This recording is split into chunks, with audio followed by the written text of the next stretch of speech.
denetim ekip şefi olarak görev yapıyorum. Şu anda depomuzda bu kadar yağ bulunuyor. Rafınızda yağ yok.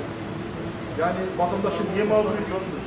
Niye milleti mağdur ediyorsunuz? Ama bakın, hayır, bakın şu anda raflardan yağ göremedik.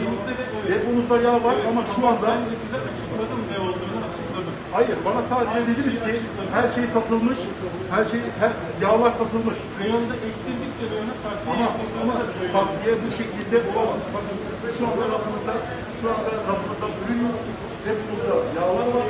Yani vatandaşı mağdur ediyorsunuz. Vatandaşın şu anda sıkıntılar içinde, eksiklik var. Beyefendi biz şu anda görevimizi yapıyoruz. Tamam, ben de size Şu anda görevimizi yapıyoruz. Depomuzda yağlar var, bunları çekelim.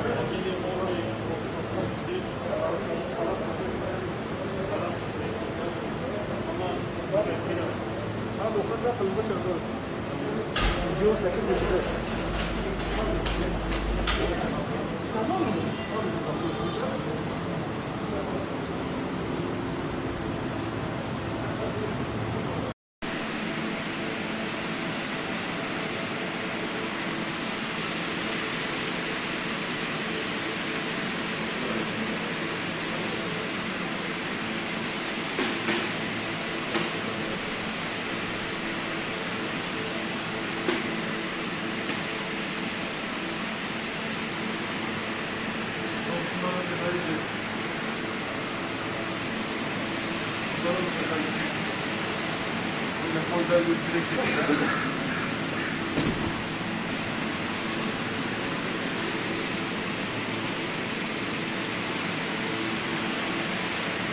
Şöyle yukarıda çek. Yukarıda çek. İçeride de var. Yukarıda çek.